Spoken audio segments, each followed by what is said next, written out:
instead they go for Chip, a more all-in style of it. Yeah, so it's just Cho. I just got the last two letters wrong.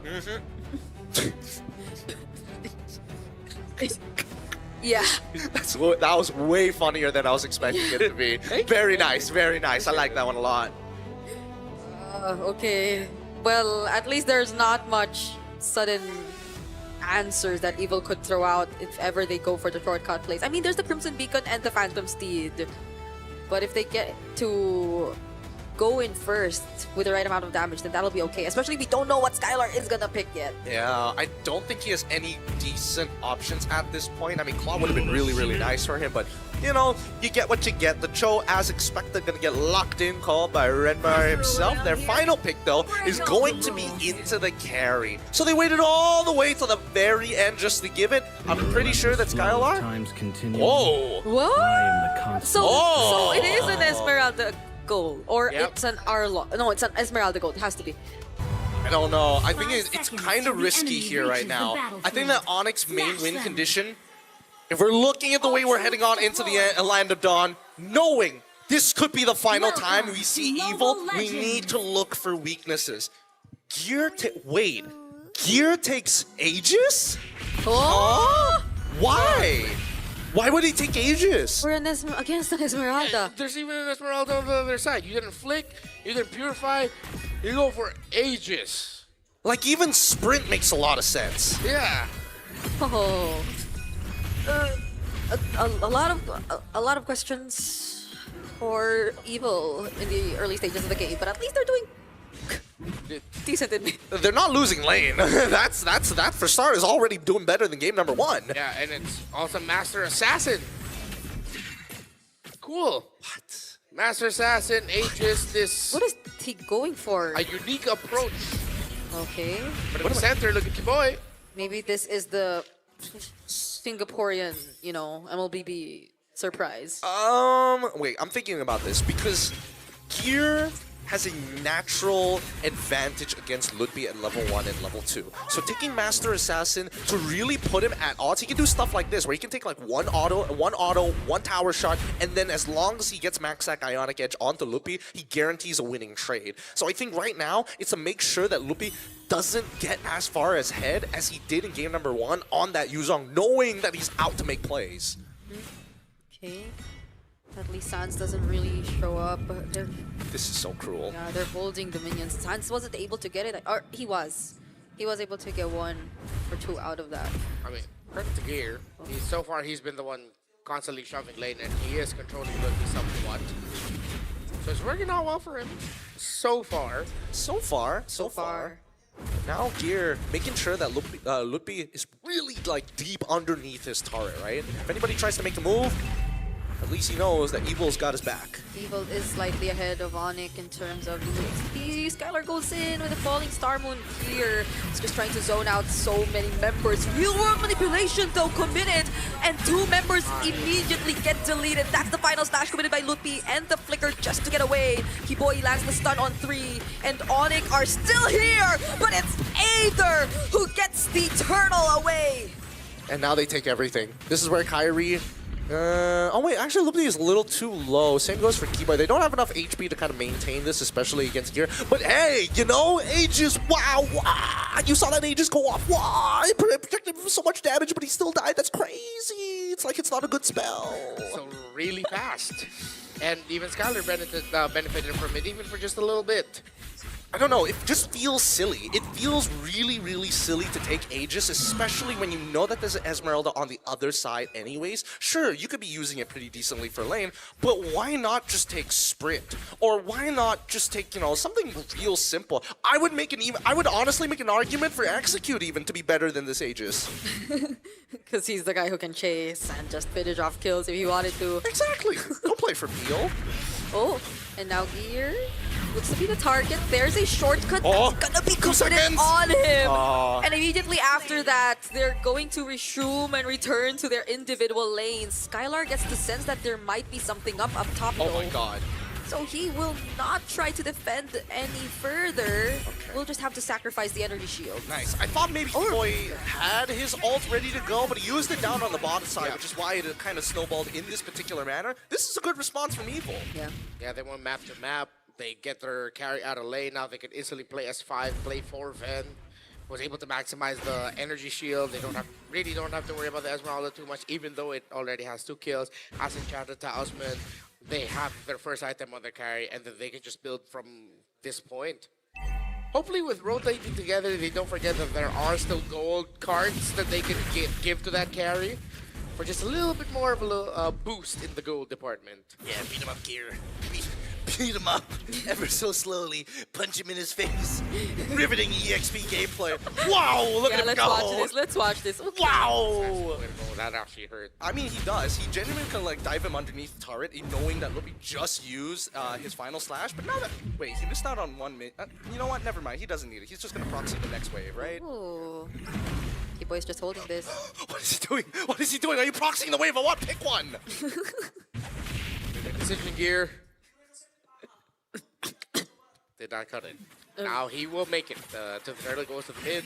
But then there is minion wave pushing down bot. Your face. I am losing it. I gotta do play-by-play. Hold on. Now that's Way of the Dragon, which doesn't connect. Evil will freely get this objective once again, but Keyboy and the other members of ONIC are actually gonna go for it. Gear is down, and not even the Aegis keeps him alive. Oh. Okay. All right. Despite all of that, the biggest loser in this is still Gear.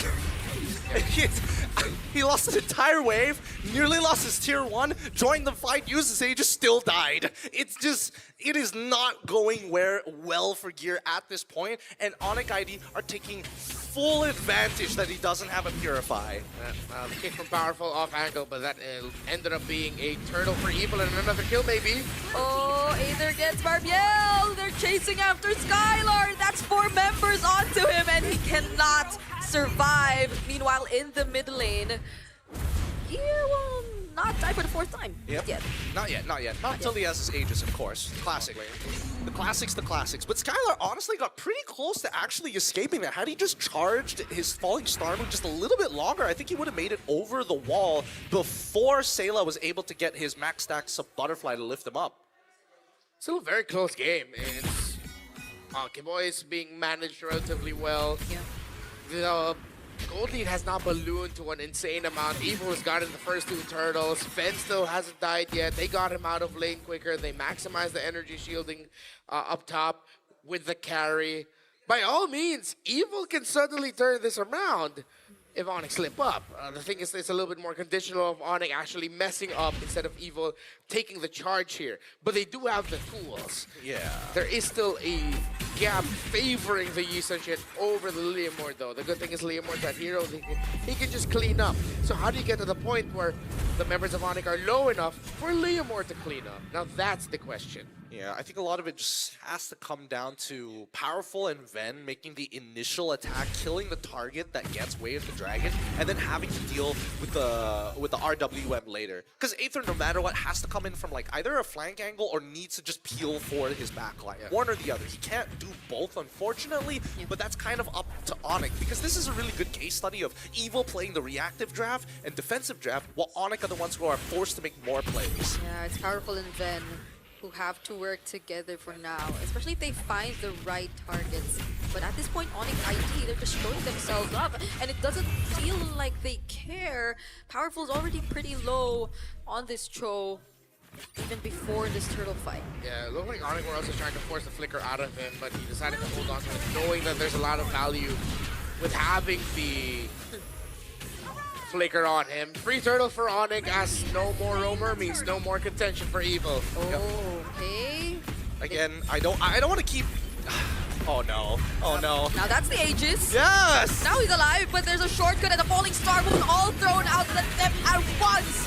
The final /2 catching multiple members. They trade out gear for Ludwig, an EXP for an EXP lane, but Evil at least defend the mid, but will also have to give up power. powerful. Okay, a 2-for-1 trade in favor of ONIC. They now actually have a decent lead against Evil at this stage. Man, it's so sad. Even with the Aegis, could not sustain the raw damage being pumped out right now. And the fact that Aether is already 2 levels down on Kyrie, these neutral objectives are pretty much uncontestable. Well, Aether and Ven have not gone down yet. Even Sayla.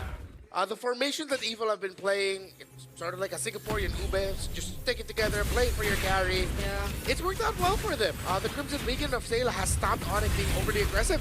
Another real world and final slash, bringing them right back into the real world manipulation. They get to finally take down that tier 1 in mid. Aether also using the Phantom Steed, but ONIC are not gonna fight head on. What the heck, are we fighting or what? They need to make a couple of calls here, right? As much as they need to trade up, I think the one thing that Evil is really good at is identifying how much gold profit or loss they get from it. I think they have a very good sense of it, because now they know that ONIC ID has a lead. Being able to fight back is a good thing, but if they don't get a guarantee, they need that 100% guarantee that they get that one guy. If not, it's just not worth the time. Boot beat goes in, but it's like everyone gets to dodge it. Powerful doesn't find the way of the dragon to answer back. Still waiting for the flicker to get back on that show. Sayla, Ven, Aether holding on to dear life every engagement.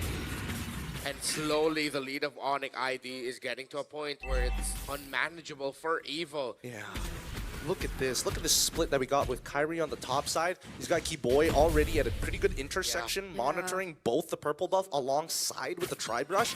Meaning anybody on this top side who starts moving past the tier 2s are going to be visible to Keyboy, allowing ONIC ID to make the decision. This is why Kyrie, he's coming back. He thought he was going to recall. No, they start moving towards the mid lane and now they're attacking. Oh, the combo was not it. Keyboy now finds Ven in the backlines, and the perfect usage of the real world, and the final slash seems like it might be a wipeout for Evil. Aether finds a trade on Sans, but now Gear is next, and that's the 5th to go down as a wipeout indeed happens, courtesy of ONIC ID. Wombo combo done beautifully by ONIC ID. That flank from Keyboy with the conceal straight into the shortcut.